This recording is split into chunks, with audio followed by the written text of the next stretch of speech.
Seb, I literally was saying this to Michael today. I was saying, like, every edit I do, I stray closer and closer to leaving the really offensive shit in, just because, like, He was like, not? he's so nearly left in.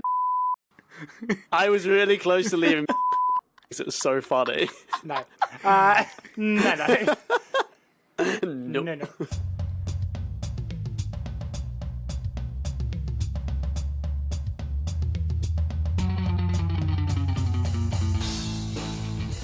Hello everyone, and welcome to Goats. Hello party people, and welcome to Goats. Maybe we should say, hello Rockstars. Welcome to this 18th episode of Goats. If this show was a child, we'd be too old for most Rockstars, because we are 18. Not the joke. Not the joke. Is that too soon? Is that too soon? Anyway, welcome to Goats. What's happened this week with everyone? Any exciting things? Helped any disabled people? I resubscribed to World of Warcraft, and now that's all I look forward to in life Oh God. when I get out of bed.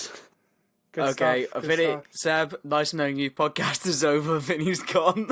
See you later, boy. Genuinely, the past 2 days when I've been like editing and like writing the script, I've just been like, the first thing that my mind goes to as soon as I have free time is gonna play WoW. Then I'm like, no, I probably shouldn't. I have to be a good boy and actually do some podcast work.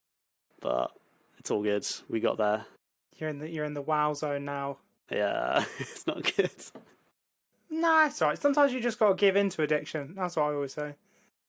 In a month I'll be bored of the game again. So Oh, something did happen to me, which was that Fucking hell, here we go. Go on then. the office I work in Yep. got robbed, Wow. oh, and it was really annoying because I came in and like there was fucking pictures up on the wall of like this guy came in and took some laptops and shit. And what he did is he just walked through the doors of this communal office and just picked up people's laptops that had just been left out while they went for a piss or for a walk or whatever. And then I went up to our office and my laptop wasn't there. I was like, fuck. That's not good news. Had a look round, couldn't find it. It's been nicked. Go downstairs, say to the girls at reception, oh, my laptop's been stolen. They are lots of sympathy, oh God. And then tell my bosses, laptops were nicked, it's all fine. And then one of the girls at reception comes up and she's like, did you lock the door to your office? And I was like, fuck. Because here's the thing. I don't know why I'm saying we as an office, me and my two other colleagues who work in my office, had assumed that we didn't need to lock our office because the cleaners locked it after they'd been in. Now, what I didn't know, and this probably reflects badly on myself, is because I'm going to say rarely, I mean never, the first one in the morning. I didn't know we were coming in and the office door was just open when people got in. So I assumed that system had been going on. It hadn't. But I didn't know that until my boss came in with one of the reception girls. And the girl at reception said, you probably should have locked the door. And I said, well, we do lock the door. And then she said, in front of my boss, oh, actually, you guys haven't locked your door since May 21st. And I was like, why the fuck did you say that? Just lie. Why are you saying that in front of my boss? this Just receptionist lie. sounds like she's caused you a lot of trouble Yeah, recently. mate. What a fucking narc. Just say it was locked. Runs out on disabled people, fucking knocks on you to your boss. I know. What's he gonna do I know. next? Kick you in the balls. Just be like, oh, we think they got a key card from somewhere. They must have found it. Someone's keys got left out or something. Don't just chuck me under the bus, you dick.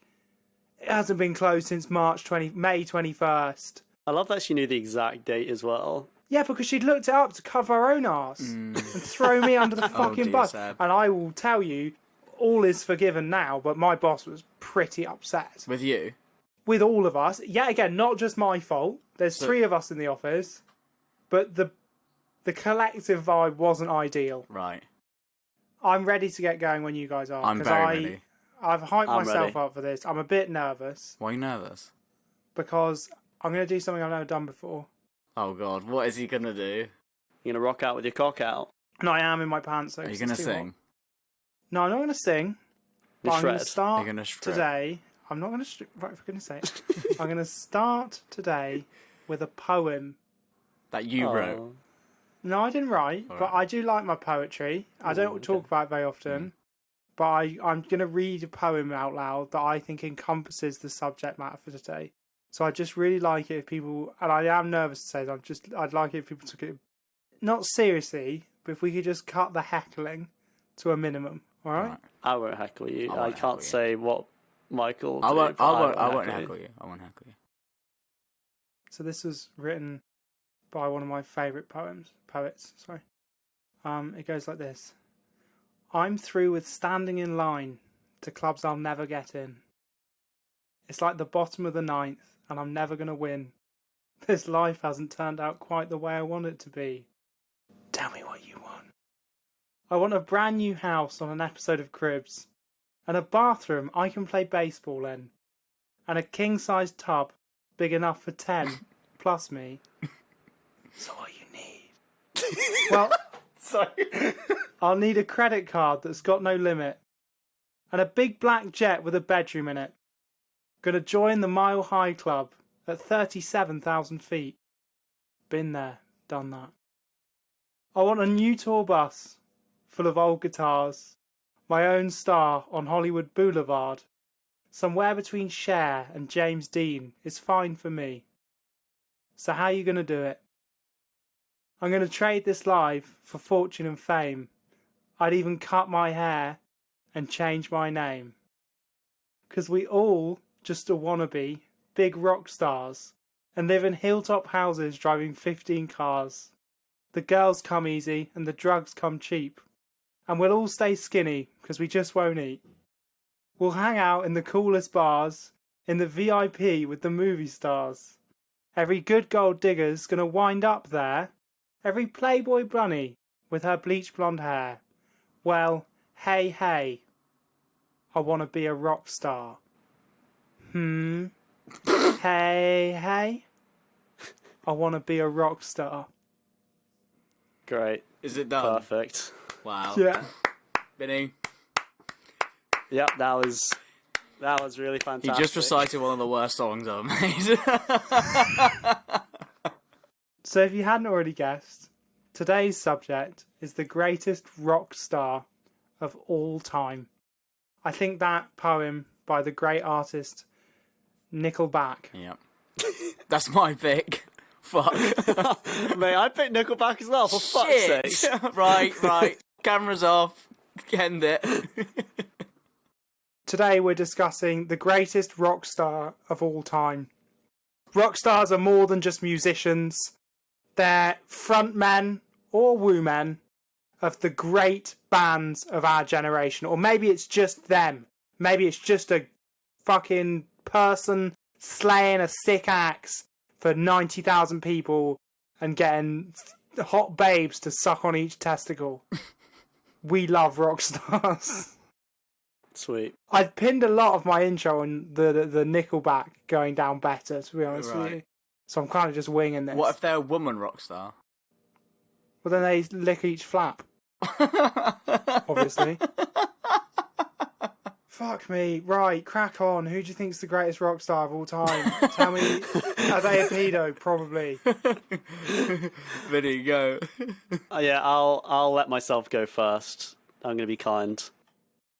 So, if you know me, you know that I'm a huge fan of rock music from the 60s, the 70s, and the 90s. We don't talk about the 80s. So, there is a huge amount of people that I wanted to pick. First, I thought of Jim Morrison, as I fucking love him and the Doors, but decided he was a bit more of a misunderstood poet with a drinking problem than a rock star. So my next suggestion was Kurt Cobain. But his story, again, is a little bit less about being a rock star and more about a man who's riddled with both physical and mental problems and ultimately had an extremely depressing end to his life, what with all the heroin and Courtney Love. It's just too upsetting to tell that story. I've seen like a documentary on it. It's just fucked. But these two legends in music have something in common. They're a part of what's called the 27 Club, which is obviously, Michael will be joining that tomorrow, so can't wait for that. And you know who else is a member of the 27 Club? Johnny Allen Hendrix, better known as Jimi Hendrix, was born in Seattle, Washington in 1942. He began playing the guitar in 1961 at the age of 15. Soon after, he moved to Nashville, Tennessee, where he earned his way into being in the backing band for Little Richard. He would tour with Little Richard's band and even got his first television appearance in July of 1965, performing alongside the band on Nashville's Channel 5 show, Night Train. However, Richard and Hendrix would clash over tardiness, Jimmy's choice of wardrobe, and even his on-stage antics. And so he was fired from the band in 1965. Feeling restricted by his experiences as an R&B sideman, Jimi Hendrix moved to New York City in 1966 for the vibrant music scene. One night there, whilst performing in a nightclub, he was spotted by a Mr. Chas Chandler, who was the previous manager for The Animals. Chas immediately spotted something special in young Jimmy and invited him to fly back to London with him to record music together. The manager introduced him to bassist Noel Redding and drummer Mitch Mitchell. Yes, I know who the fuck names their son Mitch if their second name is Mitchell. And they both agreed to join Jimi Hendrix in his new band named The Jimi Hendrix Experience. In late 1966, the first song the band recorded was a little tune by the name of Hey Joe, which blew up in the UK, peaking at number 6 in the UK singles chart. And although it failed to chart in the US at the time, Rolling Stone magazine's top 500 greatest songs of all time put it at number 201, and Total Guitar magazine ranked it as the 13th best cover song of all time. And it was also the second song I ever learnt to play and sing on the guitar. So that's a nice little footnote. Never heard of it. How does it go? What, Hey Joe? Yeah. It's like, hey Joe, where you going with that gun in your hand? Bow, bow, bow, bow, bow. It's just like a bluesy rock song. Fair. Did you know that, Seb? I don't know that specific song, no. No, I bet you've never heard Really? of a single Jimi Hendrix song. Johnny Hendrix. Why are you getting all gatekeepery about Jimi Hendrix? Me? Yeah. He's just trying to make it sound bad. I'm just saying that I've never heard of a single Jimi Hendrix song, and probably neither of you. Well, that's embarrassing. How is this mug the goat? To not know a single Jimi Hendrix song is embarrassing, objectively. Okay, go on then, do one. Slight Return or Voodoo Child, depending on what you want to call it. Vinny, verify this. What do you know it? Are they Jimi Hendrix songs? It's a Jimi Hendrix song. Yes, it is. If 6 was 9, also a Jimi Hendrix song. I don't know. I don't even know that one. You're Googling them. Purple Haze. Do you not know Purple Haze? Purple Haze. Yeah. Do you just not know any like rock songs like from the 70s or 60s? Oh, I do. I know a few. All Along the Watchtower. That's like his most famous one. You've 1000% heard All Along the Watchtower in some film involving the Vietnam War because they love using that song. And Purple Haze as well. They love. No, that's Creedence Clearwater Revival. Oh. That's Fortunate Son. Yeah.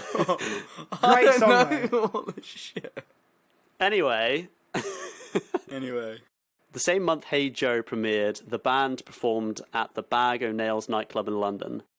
That night, the club was filled with a star-studded cast of 60s musicians with the likes of Eric Clapton, Jeff Beck, Pete Townsend, Brian Jones, Mick Jagger, John Lennon, and of course, our old friend, Billy Shears, or as the sheeple know him as Paul McCartney.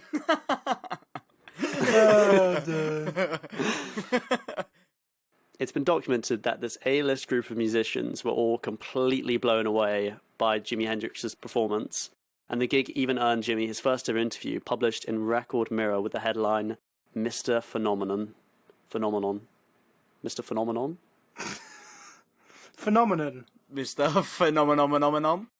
A few more huge hits later, and in March of 1967, whilst the band waited to perform at London Astoria, Hendrix and his manager Chas discussed ways of making their performance one to remember. They asked journalist Keith Alfam for advice, and he jokingly told them, "Well, it's a pity you can't set fire to your guitar." Well, that's just what Jimmy did. After he performed an especially incredible 45-minute set, Hendrix poured lighter fluid on his guitar and set it ablaze to the shock and amazement of the crowd.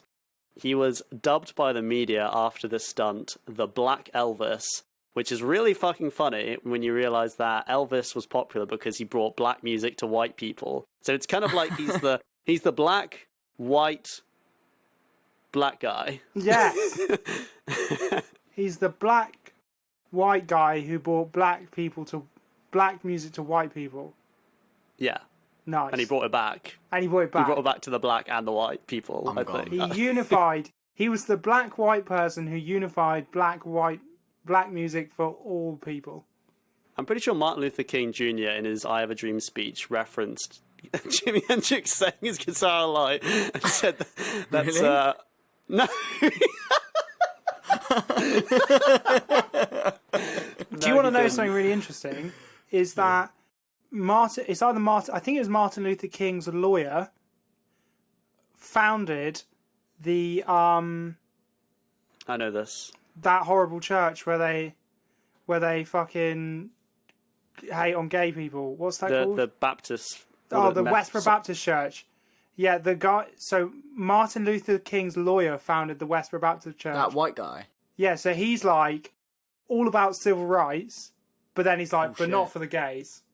Yeah, it's really funny that because he was like very very progressive instrumental for like black rights, but when it came to anything else, he was very very conservative. It's quite funny.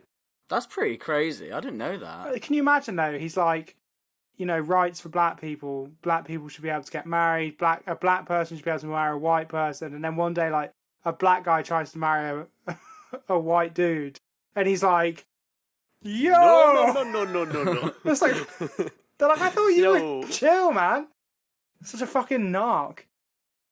Anyway, I could go on and on about the next 3 years of Jimi Hendrix's music career, as they were a whirlwind of not only legendary and jaw-dropping performances, with stunts like playing the guitar behind his back and even playing the guitar with his teeth, but also with 3 studio albums which were massively successful then and still hold up as gold standards in rock music. And some of the songs that he released during this time were songs like Purple Haze, Foxy Lady, Voodoo Child's Slight Return, and of course, Jimi Hendrix Beyond, and I'm going to borrow a word that Sebek loves to use, iconic cover of Bob Dylan's All Along the Watchtower, which includes one of the greatest guitar solos in music history. In fact, pretty much every song of his had a fucking face-melting guitar solo somewhere tucked in it. Like, I was literally listening to Jimi Hendrix, like, all today, and fucking every song had some ridiculous guitar solo. Like, it's insane. And there's even a song called Castles Made of Sand where Jimmy crafted a guitar solo that sounded just as good forwards as backwards. Ooh. Yeah, On as purpose. as in he did the guitar solo, and then in the song he like reversed the whole sound clip so that it sounds like it's being played backwards, but it also works as a good guitar solo, if you know what I mean. That's insane. That's pretty cool. The man was fucking talented. So he's a very good guitarist. Probably one of the best guitarists, probably the best guitarist of all time, I'm just going to say it. But what about a rock star? Well, the man could do it all. But also, what about Slash? What about Slash? Is he not the greatest guitarist of all time? He's got his hat with the bells on it and his vest. Vinny's looking at you very disappointedly. Yeah, but he played for Guns N' Roses, man. Do you know what? Guns N' Roses are shit. I think Guns N' Roses, as a band, are one of those bands which only the 80s could develop, where they look like they worship Satan, and then you listen to them, and it's the most dreary stadium rock you've ever heard in your life. Yeah. The look and the band and the sound don't match at all. You're like, how are you all doing heroin? Your music is so mainstream. I felt like that's the same thing with Kiss, because weren't Kiss like that as well? Same thing with, yeah. Because they were like glam rock and stuff. Like, you imagine Kiss would sound like Slipknot, but it doesn't. But no. It sounds like the Wombles. Yeah. It's funny. It's tragic. Is that why you don't like the 80s, Vinny? You said you didn't like the 80s. There's just not that much music from the 80s I'm a big fan of, really. Like, a lot of the rock music from the 80s was just like power rock and like ballad rock and glam rock, which it's not huge on, really. Queen were the 80s. Yeah, 80s and 90s, I think. Queen were quite good. I like a bit of Queen. I grew up listening to Queen. Oh, I thought Vinny was going to go super hipster there and say Queen was shit or something. You know, I lived with someone who said that they hated Queen, and it was the most frustrating thing. They just kept saying they didn't like Queen, and you'd be like, Queen's like butter on toast. Yeah, it's just good. You can't not like it, even if you don't love it. You can't hate it. It is just normal. Like they kept saying it sounded bad, and it's like, well, it objectively doesn't sound bad, actually. Yeah. So, yeah, this dude basically made fucking cracking music, a ridiculous guitar, and unfortunately for him and rock lovers everywhere, the intense life of being a rock star, nay, a rock legend, I actually wrote that, was too much for a mortal made of flesh and blood. And around 1969, 1970, Jimmy would tell his friends about how he didn't think he was going to live much longer if he carried on touring and producing music this much. And in September of 1970, Jimi Hendrix overdosed on sleeping pills and alcohol and died just a couple months before his 28th birthday. Jimi Hendrix lived and breathed rock and roll. He only played the guitar for 9 years, and after just 5 years was already proficient enough to wow Eric Clapton. Friends would say he wouldn't even go anywhere without his Stratocaster guitar, and he would love playing it unplugged in the bathroom as he liked how the acoustic sounded in there. He was so unbelievably talented that just a day after the Beatles released their 1967 record, Lonely Hearts Club Band, Jimmy played the opening song of that record in a nightclub, which hosted two of the Beatles, George Harrison and Billy Shears. And the other two band members didn't even know he was going to just fucking rip out a song that he'd learned, like, on the day, because they were so used to just letting Jimmy just do his thing, because it literally was the Jimi Hendrix experience, and they were just, they were backing for him, basically. Also, there was a rumour that whenever he'd play live, he'd cut a slit in his forehead and place a tab of LSD on there and cover it with a headband, and if that's not rock and roll, I don't know what the fuck is. Is that true? To sound this section, your section out, is that true? Because if it's true, that's pretty sick. It's the sort of thing that no one's ever, denied it, I think. He probably did it once or twice. He might not have done it every time. Yeah, he might have done it once or twice, It's like Ozzy Osbourne didn't bite the head off a bat every time. He just did it once. He did do it, though. Did he do it? He did it once on stage. He thought it was a pretend one. How funny is that? Oh, is that why he did it? Yeah, he said he wasn't trying to be a dick. People just used to throw pretend bats on stage because obviously it was like Black Sabbath and all that shit. And then what he thought was a pretend rat fell on stage, so he just picked it up and bit his head off. And then guts spewed everywhere. And he was like, apparently even at the time he was like, eh! But obviously everyone just made it rock and roll. That is so cool. Fair enough. Question 2 of my Jimi Hendrix. Vinny, would you do it? Would kill myself. Got a slit in your head, put LSD on it, and then have a headband. The thing is, it'll probably hit you quicker because it goes straight to your bloodstream. But I don't really want to have a little cut on my forehead. You might as well just eat the tab like a normal human being. Oh, pussy. When Anyway. we do our first live show, should we all wear headbands with little tabs of LSD behind them? Yeah. I'll need a really, really small tab. I'm going to give you a whole sheet. An A4. I'll have an A4 just put on my face Yeah, it'll cover your entire face. You won't be able to hear or see a face mask, and I'll just cut my eyes out. But you'll be fucked, mate. You'll be in the nether zone. I don't think I'd ever come back down. I think you might just go insane from that, to be perfectly honest. So, Vinny, does that conclude your segment? No. I've got a little conclusion. To this day, Jimmy's legacy is still upheld as nothing short of legendary. Not only did he somehow reinvent the electric guitar and show a whole generation of guitarists what possibilities could be done with the instrument, but his ultra-flashy stage clothes and awe-inspiring stunts left crowds absolutely breathless and inspired all the flashy rock and roll stars of the 1970s and 80s.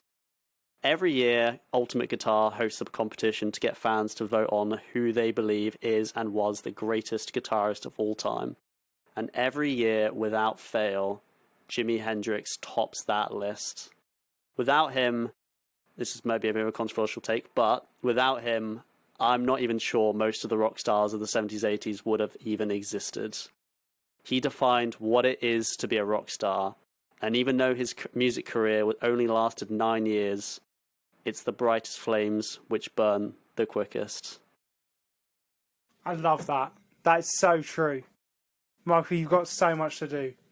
I am so gonna fucking vomit. I literally was so happy when I wrote that. I was like, I just stood up from my desk. I was like, I'm winning it. No, you're not, mate. That was You great. trust me, you're not, mate. My pick, Seb, trust me, right? You do your middle bit, but my pick is so fucking good. The thing is I buy hype and hero worship in a way that is almost inconceivable. I put people on pedestals for a hobby. But you have to be objective. Yeah, and objectively, Jimi Hendrix is a god. Yeah, but I feel like it's just like a thing at this point. Like, he gets voted the best guitarist every year because he gets voted the best guitarist every year. Like, people aren't thinking any more deeply about it. Like, it's such a bandwagon thing. People who don't even know who Jimi Hendrix is claim he's the best guitarist of all time. No, the thing is, if you're into rock music, like classic rock music, you'll know he quite literally reinvented the electric guitar. He did things that no one knew was possible at the time. What did he do? Add another string? Just the way he played, like, was just ridiculous. If you compare his playing to other people of the 60s, you will see a huge gap. And you'll see that everyone in the 70s and 80s just copied what he did. And then Van Halen added tapping to the mix, which was another whole thing. The guys from Dragon Slayer, they are the best guitarists of all time. Have you played Guitar Hero 3? Because... Well, yeah, but they wouldn't be... Well, actually, no, they use tapping, so that's more of a Van Halen thing.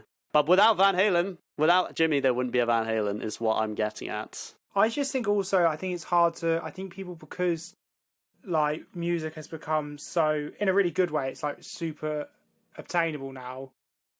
I think people don't realise how different what Jimmy was doing then was from what else was going on at the time. Yeah. Like, he was a long way ahead. And I think that word gets used a lot. Like, people say, oh, they were ahead of their time. But he was like... He wasn't ahead, he was just doing things that hadn't been done yet. Like, you know, the way he played. Like, guitar solos weren't really a thing. And also just how heavy his sound was, like, for the 60s especially. It's like, no one was that heavy, and it was just three dudes. Like, all the reverb and everything, that wasn't really a thing. Distortion, yeah, like, just wah-wah pedal stuff, and it's just insane.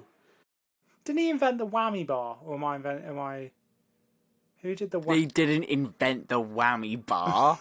I'm pretty sure he did. Who invented the whammy Whatever bar? guitar first had it, probably Fender. No, but I think he got a whammy bar put on. Doc Kaufman. Yeah, the bloke, the guitar designer, invented the whammy bar, you numbskull. I'm pretty sure Jimmy... That's like saying did Dave Grohl invent the snare drum? Obviously not. So, thank you, Vinny, for doing your segment.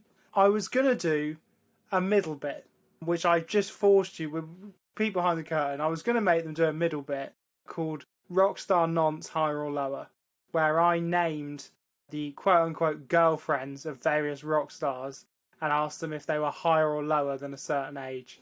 But Michael and Vinny both vetoed that idea. So I don't have a middle section this week, and all I'll say is the snowflakes have finally got to us. Michael, it's your turn. Thank you, Seb. I can't believe you snowflaked me.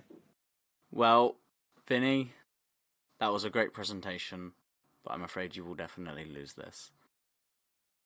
So, let me take you back to the year 2006. Oh, what? Yeah, what? Foo Fighters or something? Oh, I know who it is. A film is going to be released which will change music forever. This film would introduce the world to the greatest rock star of all time, a true and literal GOAT. The film centres around two characters who are forming a band, Jack Black and Kyle Gass. However, The GOAT Rockstar would be neither of these two. They are not worthy of that title. This film would introduce the world to the true GOAT, a true rock god. And his name is Satan.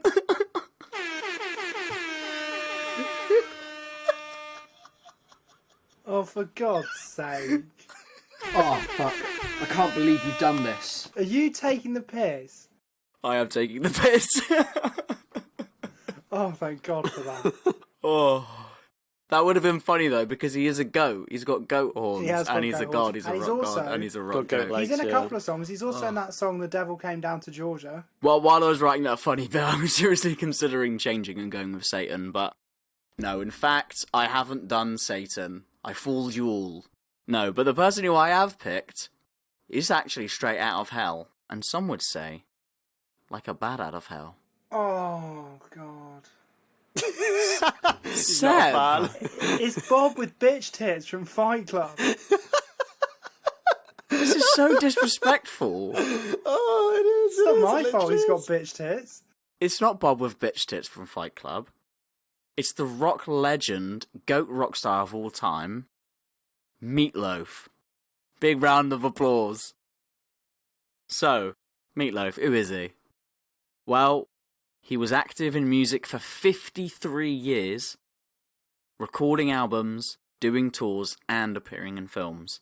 53 years. He has released 12 studio albums, and he has over 110 credits as an actor on IMDb, and appeared in films like Fight Club, Rocky Horror Picture Show, and he was in Spice World. Oh my God, was he actually bitch tits? I thought that was just a joke. He is bitch tits, yeah. Yeah, he's he Bob is with bitch Bob tits. from Fight Club, yeah. Oh my fucking God, that makes it even better. He also was actually in Tenacious D: The Pick of Destiny as Jack Black's dad. Oh, yeah. Oh, he was, wasn't he? Nice little link there, which is pretty funny, yeah. But who is Meatloaf? He was born and raised in Texas, America, and he was a big boy. In 7th grade, so that's like ages 12 to 13, he was 5'2" and 240 pounds. Holy fuck. Which is a lot. It's like 17 stone or something, I believe, if Google worked That is last quite night. big. That's Yeah, that's double pretty my big. weight. That's ridiculous. This is actually where he got the name Meatloaf, as when he was born, he was bright red and a very fat baby. So his dad started calling him Meaty. He was very meaty, and in the end, people called him Meatloaf. This is the greatest rock star of all time. A little fat red kid. When he was 16, he met JFK on the day that he was assassinated, before he was assassinated. Now that's pretty cool. That is pretty cool. And when they heard he was he had been killed, he and his friend drove to the hospital to check to see, like, sort of what had happened and stuff. Have you heard that, like, that entire day, you know, his wife, because, like, all the blood and brains got splattered onto her, she was, like, in such shock throughout the entire day that she just didn't change. She was just, like, walking around, like, talking to people with just brain all over her. There's a really good HD video of that in slow-mo on YouTube now, where you can just see his head completely explode. Okay, that's a weird thing to say, Michael. We should move What? on. This is There's like a this really is like good HD video. Well, yeah, it's good quality. this is like when I was editing the fighting game episode, and you were talking about like the really horrible, sadistic like fatalities in Mortal Kombat 9, I think it was. And you just laugh. And you were like literally the whole time you were laughing, like this is great, this is fantastic, and it's just like someone begging for like forgiveness or whatever, like begging not to be killed so brutally, and you were like, oh, that's great. It's not real. Yeah, but it's fucked. Back to Meatloaf. When he was 19, his mother died of cancer, and he was very fond of his mother. His father, at the same time, tried to murder him, rushing into his bedroom, trying to slash at him with a knife, claiming he had girls in his bedroom. So he subsequently moved to LA to pursue a career in acting and music. Another fun fact is he also intentionally gained an extra 60 pounds to fail his medical exams for being drafted into the Vietnam War. I think that's pretty smart.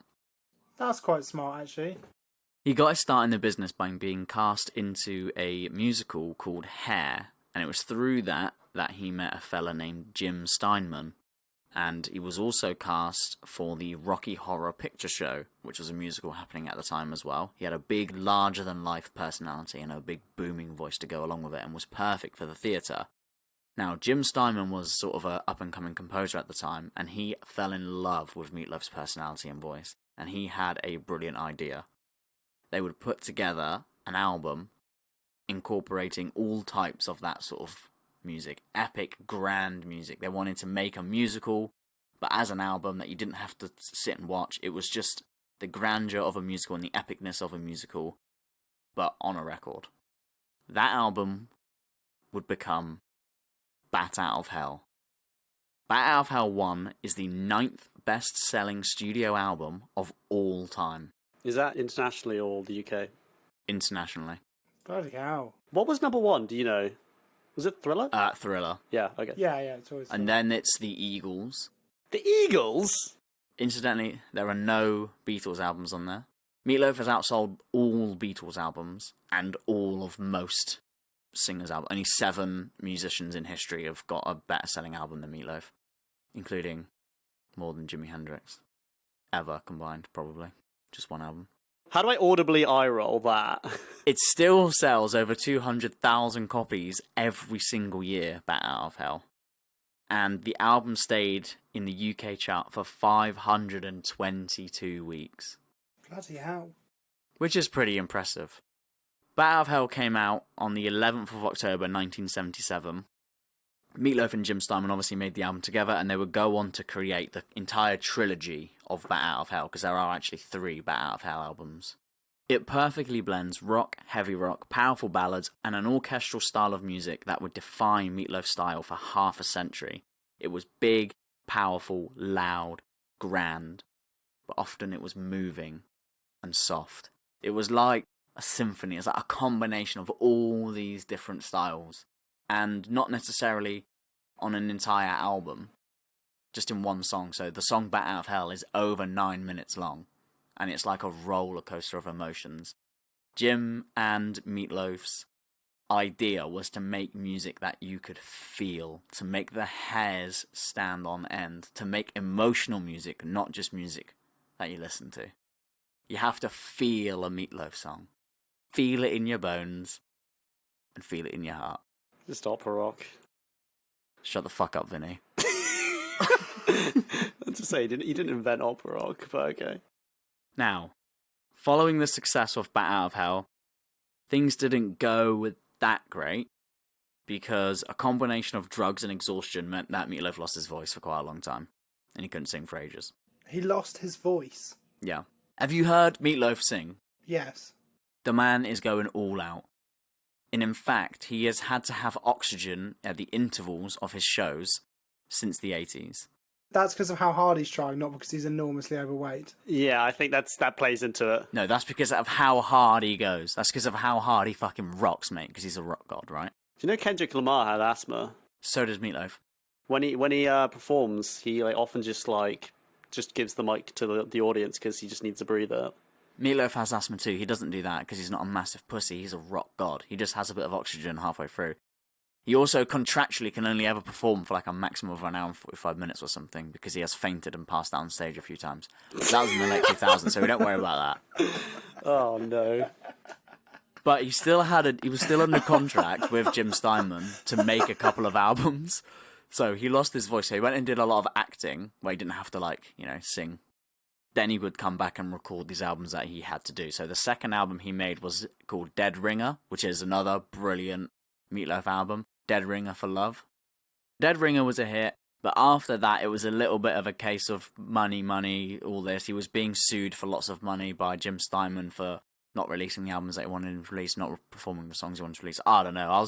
Got a bit bored looking into it, to be honest, but he ended up declaring bankruptcy to clear all of his debts and shift all the blame, because that's what rockers do, you know? You just fuck the man, fuck the system. He declared bankruptcy. $80 million of debt disappeared, and he was like, why? Let's go again. It does sound a bit like he is a fat man with asthma who declared bankruptcy. So far. He's not. He's not. He is a rocker. I declare bankruptcy!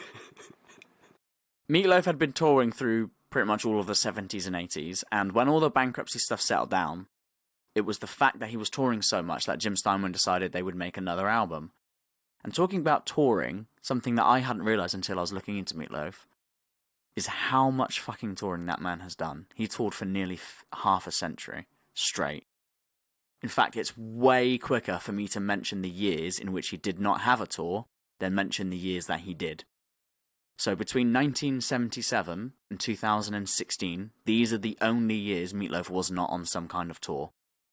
78, 80, 90, 92, and 98. That's it.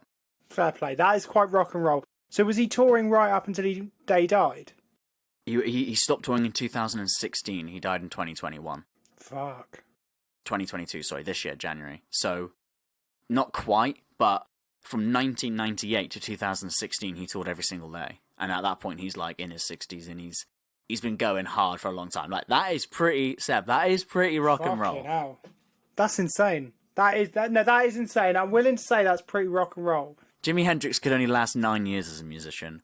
Arguably, one of their flames did burn a little brighter, but I'm willing to listen. But Meatloaf's Inferno burned for longer. Bah, rock and roll, boy.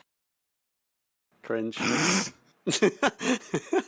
Like I said, because of his insane touring, Steinman was willing to drop a few of... And actually, looking into the bankruptcy stuff, because apparently Steinman was suing Meatloaf and all this, I don't think it was ever them as people, because they have like a huge relationship and like one of the best partnerships in sort of rock history, Jim Steinman and Meatloaf. I think it was like their lawyers and stuff doing it, so there was never any bad blood or anything apparently, but because of the touring, Steinman was re-inspired and he decided to get back into contact with him, and he was like, look, we need to make another album, let's make Bat Out of Hell 2.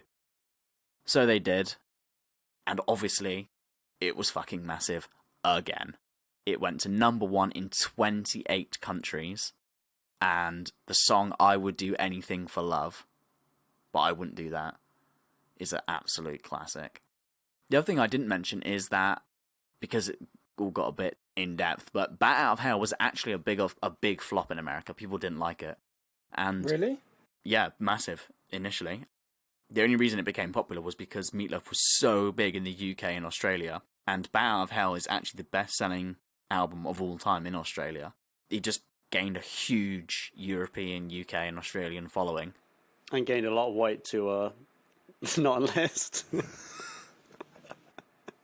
Yeah.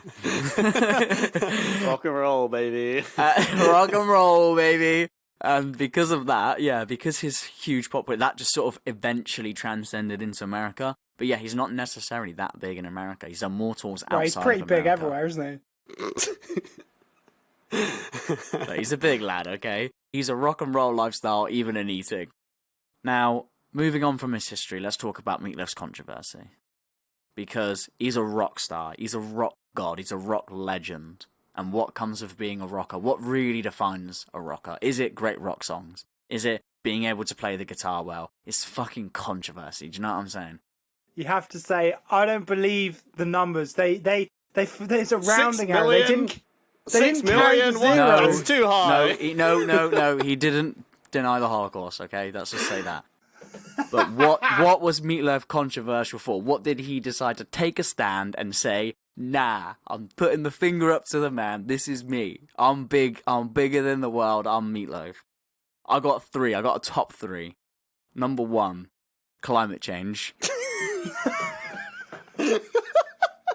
Rock and roll, baby. No. Meatloaf is so rock and roll. He's such a rock and roll fella. He cannot conform no matter what. He went as far as denying climate change. And he once said that Greta Thunberg was being brainwashed. And he felt sorry for her because she doesn't know what she's saying isn't true. And I have written at the bottom, wow, such rock and roll. Bull. Okay, what's the other 2 things? #2, Trump. No. Oh, no. Oh, you're really digging yourself a hole here. Did he you support add this Trump? section? Why did you add this section? This is not helping you. If you listen to me, it's about controversy and not conforming to the norms. Whether it's right or wrong, he does not conform, okay? Trump, as a bigger and larger than life insane rock god, of course, Meat supports the most controversial political figure in modern history. Donald Trump. The thing is, Trump won the election, so he was a popular dude. Like, half the country wanted him in. Controversial, I said. Also, you just said the most controversial figure in modern political history. If someone supported the most controversial figure in recent political history, that means they would have supported Hitler, and I don't think that's very rock and roll. Okay, he didn't support Hitler. Most controversial political figure in the last, 10 years? Right, let's go with that. Trump. Saddam Hussein? He These supported guys- Saddam Hussein? Trump and Meatloaf are best buds, right? That's not good. That's not a good thing. Meatloaf even appeared on Celebrity The Apprentice. And if you want a laugh, and this is genuinely a really good laugh, just Google Meatloaf versus Gary Busey, where Meatloaf screams at this other guy on Celebrity Apprentice because he thinks he stole his paint. Meatloaf had actually just misplaced it. Wow. Rock God. Is that the third controversy? Number 3. Meatloaf, like I said, cannot conform even when the world is telling him that he is wrong and which way he should think. Meatloaf says, hell no, I'm like a bat out of hell. Meatloaf denied COVID. Oh, for God's sake. Meatloaf is so rock and roll, he took a stand against the biggest talking point in the world by saying, fuck COVID. But what does he mean by that? He said he didn't believe in lockdowns, he didn't think it was a big serious threat, and he would hug anybody during COVID restrictions, even trying to hug reporters live on air. Meatloaf.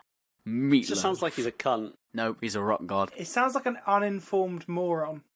Right, so, this is where it comes to a head. Now, I know what you're thinking, I know this has all been a big joke. Meatloaf, of course he's not the GOAT rockstar, blah blah blah, right. He fucking is. And I know that he is because I normally write a very well constructed argument for all of these pieces. My scripts I'm actually quite proud of, considering I have the literacy skills of a chimpanzee. And I normally try to tie every single point that I've made into my conclusion. But my conclusion for this episode simply reads, conclusion from the heart. So I'm going fully off-piece right now. And that's what Meatloaf is all about. Off-piece. Nobody wanted Bat Out of Hell. They thought it was shit. They thought no one would like it. 9th best-selling album of all time. Boom. He just didn't want to conform. He is a rock and roll god. He, no matter all the laughing points and ridiculous controversies and stuff that we have said here about Meat, and the funny name, and he's a big fat man, the music that Meatloaf made over the last 50 years genuinely resonates in people's hearts. That is not actually a joke. During this research, I watched a lot of YouTube clips, and any YouTube video with Meatloaf in, even if he's screaming at somebody for losing his paint, are just people telling their stories about how the music of Meatloaf inspired their childhood, or they were raised on it, and it just resonates with them, and that they love him no matter what, because the music is what is important, not whether he denies climate change or supports Donald Trump. Then why did you add that? Controversy. Yeah, but It's because of the music and the way it makes you feel. And I genuinely believe, because I love Meatloaf so much, and it's made me feel emotions that as an absolute sociopath I didn't know existed. And I genuinely believe that Meatloaf's music is so unique and groundbreaking, and that he is such an insane artist. That's why he is so successful and so popular. Only he could do it with his style and his music that he's producing. That's why we can all sit back and laugh at how this ridiculous fat climate change denier can have the 9th best-selling album of all time and touch the hearts of millions. It's because it is genuinely that good. Genuinely is insane. It's incredible music. And that's why he is the GOAT rock star of all time. just to say, rock opera was around He's in not the a rock 60s. opera. Yes, he is. No, he's not. He is a rock. I'm sorry, but yes, he is. That is his genre. I'm sorry, but that, whether you like it No, or it's not, not. that's his genre. He's not So- an opera singer. The Who even did a bloody Okay. opera rock album in the 70s. Michael, Vinny, shut up. does that... Oh, for goodness sake. Will you two stop fucking bickering? Michael, does that conclude your statements on meat? Depends. Do you need any more convincing? Depends what your answer is. I'm yeah. going to be honest. Yes. No, I think I'm done. I think you're done. You think you're done. I think you're definitely done. Do you know what? No. We laugh and joke. I'm willing to accept Meatloaf is a rock star. And he's an icon. My favourite word. However, you somehow made him less likeable. Yeah. It wasn't the individually, the climate change stuff, or the Trump stuff, or the COVID stuff. But as a whole picture, he just seems like a bit of a dick. However, being a bit of a dick is an important part of being a rock star. Now, I'm also willing to admit that Vinny did a very tactful job of not bringing up all the alcohol abuse and domestic abuse that comes along associated with Jimi Hendrix. Yeah. However, I need to come to a conclusion, and it's really difficult because I do think that Jimi Hendrix is, I don't want to say an easy answer, but it's quite an obvious choice. I'm not denying Vinny's love for Jimbo, but he's loved by a lot of people. He's a very popular choice of GOAT. I think if you said to a lot of people on the street, who do you think the greatest rock star of all time, I think names like Jimi Hendrix, Kurt Cobain, Elvis, Nickelback. Nickelback. Axl Rose, the entire band Nickelback would come up a lot. I don't think Meatloaf would come up that often, and having heard you talk about him, I do think he's a great rock star, and I think he has made some great albums, and I do like the song Bat Out of Hell. It's long. It is long. It is long. It's over 9 minutes. But it is good. It's difficult because I want Meatloaf and I want Michael to get a win. But the trouble is that I can't, in my heart, say fucking Meatloaf is anywhere near the likes of Jimi Hendrix or Robert Plant or Jimmy Page. Again though, like it's just there's gods and there's gods, and it's a bit like how, you know, in the Greek pantheon of gods, you've got like the god of wine or the god of swimming in the ocean, and then you've got Zeus. And I'm not denying that Meatloaf isn't in the pantheon of rock gods. I'm just saying he might not sit at the head of the table. And I'm really sorry, Michael, I really am, because I really liked and I was really interested in what you had to say. And I do like some Meatloaf songs, but I'm still struggling to move past the iconography of Jimi Hendrix. He's more than just the man, he is a rock star. And I think being a rock star goes beyond talent. It's about your persona and people's perception of you.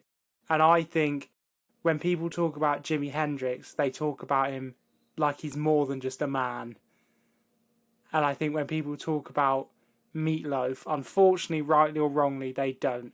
And maybe Meatloaf should be more of a rock star, but he's just sort of a rock man. Geodude. He's just Geodude. And for that reason, I'm going to have to... And this is actually probably one of the closest ones I've ever done. And I'm not smug, and I don't want Michael to be upset, but I know he is. I am. I am going to have to say that Jimi Hendrix is the greatest rock star of all time. But I say that with a heavy heart. And I just really hope that next week Michael can learn from this, think a little bit more, and just come with a better answer. Well, this was my suggestion. And I genuinely think Meatloaf is still the greatest rock star of all time, because I just don't get why he you is think for that. me, I'm afraid. No, I was joking about the think a bit more. I fully respect your love for Meatloaf. I just struggle to match it. Here's the thing as well, is me and Vinny were talking about this earlier today. I didn't know about the the climate change, COVID denying, Trump supporting side of one of my genuine heroes in life.